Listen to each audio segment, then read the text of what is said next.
teman-teman bakalan jadi orang yang beda. Kayak klien gue nih, mereka bakalan senyum-senyum sendiri, yang ngelihat badannya sendiri. Karena apa? Karena perubahannya tuh benar-benar cepat dan juga mereka ngerasanya sehat. Oke, lakuin ini, terapin semua di video ini. Cara ini membosankan, tapi bisa membakar lemak visceral perut buncit kita secara permanen dalam waktu 3-6 bulan, lebih efektif dan lebih mudah dibanding kita pakai Ozempic ataupun pakai peptide lainnya ataupun obat-obatan lainnya. Karena sekarang banyak banget yang nyaranin ngapain diet, tinggal suntik aja Ozempic. Tapi masalahnya bukan di situ. Tanpa Ozempic pun kita bisa turun berat badan. Masalahnya Ozempic itu atau drug atau obat itu nurunin nafsu makan kita, tapi nggak ngajarin badan kita ini untuk bertahan berat badannya nih ya tanpa obat secara alami. Jadi setelah kita off dari Ozempic, nafsu makannya balik lagi, berat badannya bakalan naik lagi. Kita tidak mastering atau kita tidak menguasai dari fundamental atau basic kalau kita mau turun berat badan. Otomatis kita bakalan naik lagi, gampang banget naiknya setelah kita stop dari Ozempic. Sedangkan kalau kita bandingkan ya dengan metode konsumsi diet tinggi protein, efeknya tuh lebih efektif dan juga lebih mudah. Dan protein tinggi tuh bukan obat ya.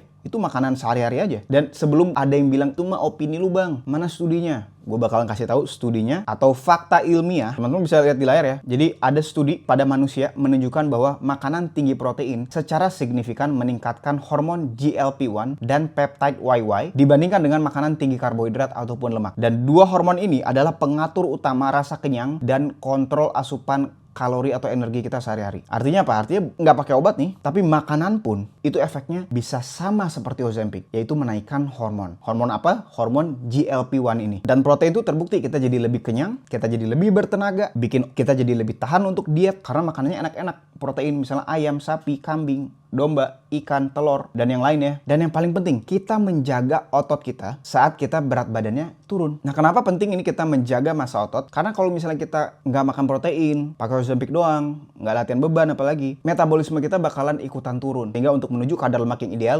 15% gini buat cowok ya, ataupun cewek 20% kayak gini, itu bakalan lebih lama. Banyak orang, klien-klien gue ya, yang mantan pakai Ozempic juga, mereka gagal untuk turunin berat badan karena mereka nggak mastering the basics dulu nih, nggak menguasai dulu fundamentalnya. Kalau kita menguasai fundamentalnya, yang gue bakalan bahas di video ini ya, kita bakalan permanen turunnya, nggak akan naik-naik lagi, nggak ada tergantung sama obat. Oke? Dan yang terpenting, kita menaikkan hormon GLP-1 itu dari dalam. Tapi kalau Ozempic, ya dia pasti naikin hormon GLP-1 dari luar. Kita mau yang alami-alami aja di sini. Gue bakal jelasin cara yang membosankan ini, dan kita bakalan turun kadar lemak 15% kayak gini kalau cowok ya, cewek 20%. Dan gue juga udah terapin sendiri kadar lemak gue 15% kayak gini sepanjang tahun. Ini juga gue terapin ke klien-klien gue ya, selama sebulan. Yang cowok itu turun 10 kg, lingkar perut 11 cm, ataupun yang lain 9 kg, lingkar perutnya 9 cm. Ataupun yang jangka panjang ya, selama 3 bulan itu otot perutnya langsung muncul. Yang awalnya kadar lemaknya buncit ya, banyak lagi yang lain. Dalam hitungan bulanan aja itu otot perutnya muncul. Ataupun dari obesitas yang buncit, lingkar perutnya langsung turun secara drastis. Followers kita juga yang cowok ya, itu turun sebanyak 14 kilo dalam 2 bulan, ada yang 40 kilo dalam 3,5 bulan, dan banyak lagi yang lain. Ataupun yang perempuan, dalam waktu 3 minggu turun 6 kg, lingkar perutnya menyusut 19 cm. Atau kita lakuinnya sebulan gitu, turunnya 8 kilo, lingkar perutnya 14 cm ya. Ataupun kalau kita ngelakuinnya jangka panjang nih, kita bakalan ngalamin penurunan sampai 17 kilo, ini 3 bulanan ya, lingkar perutnya 18 cm. Dan ini berulang. Satu lagi klien gue, walaupun beliau dari Jepang ya, gue di Jakarta, gue coaching online, tetap bisa turun 17 kilo dan lingkar perutnya turun 17 cm. Itu langsung mengecil ya perutnya. Dan banyak lagi testimoni yang lain turun 10 kilo dan trigliseridanya dari 600 sekarang udah jadi 80. Nah, buat teman-teman yang nggak tahu, kenapa kita wajib untuk ngecilin perut kita, terutama perut yang masih banyak lemak visceral. Gue mau kasih tahu dulu dari Kemenkes ya. Itu kalau kita misalnya lingkar perut kalau buat laki-laki di atas 90 cm, buat perempuan di atas 80 cm, teman-teman ambil meteran sekarang ukur lingkar perut teman-teman. Kalau misalnya di atas itu, resiko kita terkena serangan jantung, stroke, itu bakalan meningkat. Bukan penyebab, tapi resikonya bakalan double, meningkat. Terus juga kalau lingkar perutnya tinggi, tekanan darah kita juga bakalan tinggi. Oke, jadi ini bukan masalah cuman penampilan, estetika, bukan. Ini masalah kesehatan kita, masalah sampai kapan kita bisa hidup. Hidupnya bukan sekedar hidup ya. Hidupnya kita bisa menikmati hasil jerih payah kerja kita. Misalnya jalan-jalan sama keluarga, sama anak cucu misalnya. Nah, kita mau menikmati hasil kerja jerih payah kita dengan sehat, dengan bahagia. Nggak sakit-sakitan, nggak di kursi roda misalnya. Atau nggak kayak, wah pokoknya kayak orang sakit. Dikit-dikit minum obat, dikit-dikit minum obat. Dan berdasarkan IDF ya, International Diabetes Federation, lingkar perut itu adalah marker nomor 1. Ya, kalau misalnya teman-teman lingkar perutnya tinggi, itu udah pasti kemungkinan besar tekanan darah tinggi, gulanya juga tinggi.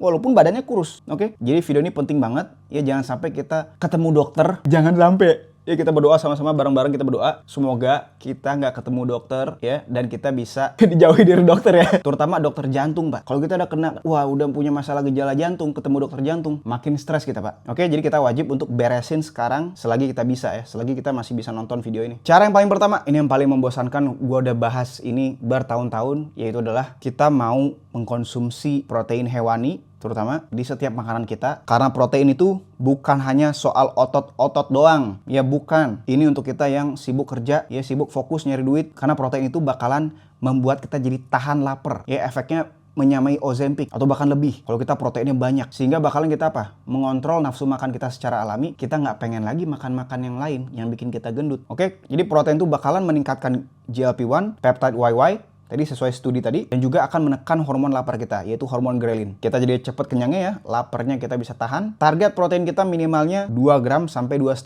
gram berat badan ideal kita. Misalnya gua di sini berat gua pada saat dulu banget itu 90-an kilo, tingginya 171, 172. Sekarang berat gua di yang foto ini ya, sekarang itu di 172 masih sama tingginya. Kecuali pakai sepatu makin tinggi lagi gua. Beratnya di 63, itu berarti 63 kali 2,5 berapa tuh proteinnya? Itu protein minimal gua 130-an. Tapi sekarang gua udah ahli, udah paham banget. Jadi gua nggak terlalu ngitungin protein. Dulu masih pemula gua sangat menghitung ya. Tapi sekarang gua udah jago.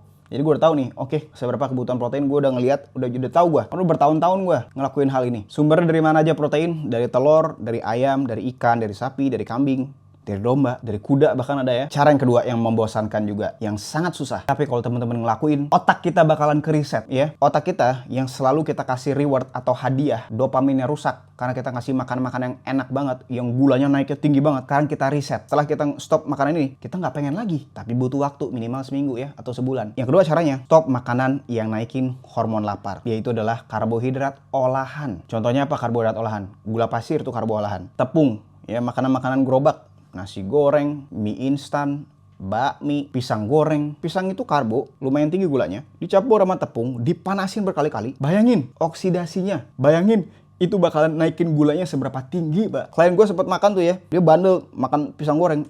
Itu naik banget gulanya. Padahal gulanya dia nggak terlalu tinggi. Tapi sekalinya makan itu naik tinggi banget. Teman-teman cek dah. Kalau misalnya teman-teman punya alat CGM namanya, Continuous Glucose Monitor ya, kita pasang di sini atau di perut pasangnya, itu ketahuan tuh. Kalau kita makan yang karbo dipanasin, gula kita naik tinggi banget. Itu kita bakalan gampang lapar. Nafsu makan kita jadi ngamuk. Padahal belum lapar tapi pengen makan terus karena kita ngerusak badan kita. Jadi bukannya kita anti sama karbohidrat, enggak ya. Kita tuh pinter. Misalnya kita lagi obesitas, kita mau turun berat badan, kita pinter. Kita pilih nih makanan. Oh, ini makanan hiburan yang naikin gula. Kita nggak bisa makan tiap hari. Kita makannya sebulan sekali. Dan kita porsiin. Karena kita pinter. Tapi orang goblok atau orang yang nggak turun-turun, dia makan terus itu tiap hari. Walaupun dikit-dikit. Misalnya dia punya coachnya nggak apa-apa kok makan pisang goreng tiap hari. Makan martabak, makan donat tiap hari nggak apa-apa. Yang penting kalorinya. Ya kita kan nggak tahu. Kalori itu cuma estimasi. Jadi lebih baik kita stop dulu dalam waktu misalnya seminggu. Nanti pada saat cheating, kita nggak apa-apa sekali-sekali. Tapi porsinya pun dikontrol. Oke? Supaya turunnya itu nyata, kelihatan turunnya. Dan banyak. Ada banyak banget list makanan yang sebenarnya kita nggak boleh konsumsi dulu. Dan kita larang dulu ya.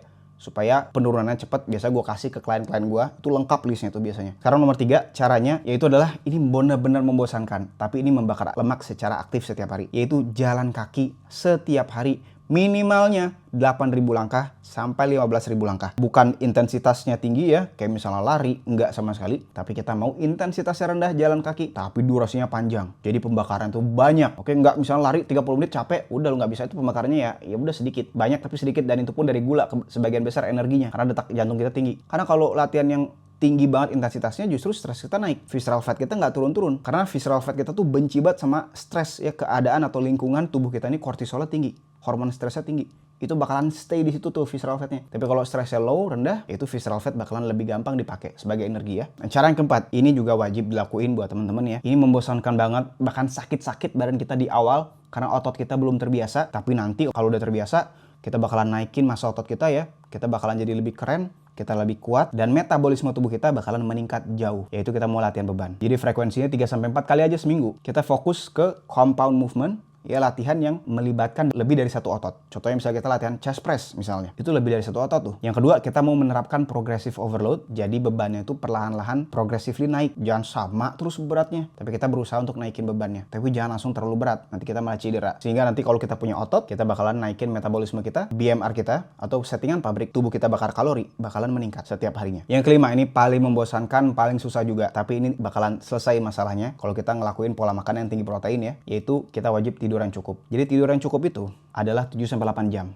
minimal. Ketika tidurnya kurang dari 6 jam, sensitivitas insulin kita bakalan menurun. Artinya apa? Artinya pelepasan energi dari lemak itu bakalan menurun. Nggak optimal. Jadi kalau kita kurang tidur, itu penurunannya lambat banget. Setengah dari target yang gue udah kasih tahu. Misalnya turunnya 10 kilo sebulan, cuma 5 kilo sebulan. Kalau di bawah 6 bulan ya. Hormon ghrelin kita atau hormon lapar kita jadi gampang naik. Karena tubuh kita mikir kita kurang istirahat. Ya pokoknya hormonnya berantakan. Jadi ya hormon lapar berantakan. Hormon kenyang berantakan. Hormon testosteron, pembakar lemak juga bakalan ngedrop sebanyak 15%. Dan itu sebenarnya kita menua 10-15 tahun. Ini studinya ya. Oke. Jadi mulai dari sekarang, dari 90 hari ke depan sampai dari hari ini ya, teman-teman ukur berat badan teman-teman, lingkar perut teman-teman, dan juga foto tampak depan, lakuin dalam sebulan, 2 bulan, 3 bulan, teman-teman bakalan jadi orang yang beda. Kayak klien gue nih, mereka bakalan senyum-senyum sendiri, ya ngelihat badannya sendiri. Karena apa? Karena perubahannya itu benar-benar cepat dan juga mereka ngerasanya sehat. Oke, lakuin ini, terapin semua di video ini, ataupun kalau teman-teman nih butuh langsung bimbingan dari gue bakal temenin langsung tiap harinya lalu WhatsApp, dan kita bakalan ada tatap muka juga secara online ya. Gue bakal bikinin semua program diet, mau di rumah ataupun di luar, termasuk program latihannya, mau latihan beban, kardio, jalan kaki, semua bakalan gue bikinin setiap harinya supaya kita bisa mencapai target berat badan dan lingkar perut yang kita sudah targetkan di awal. Turun 10 kilo, 15 kilo dalam 3 bulan, 30 kilo kita bakalan turunin. Nah kalau misalnya teman-teman tertarik, teman-teman bisa langsung daftar aja di nomor admin coaching gue, Simba Nadia ya, ataupun langsung daftar aja di formulir pendaftaran di link di bio akun gue, ataupun di link di kolom komen.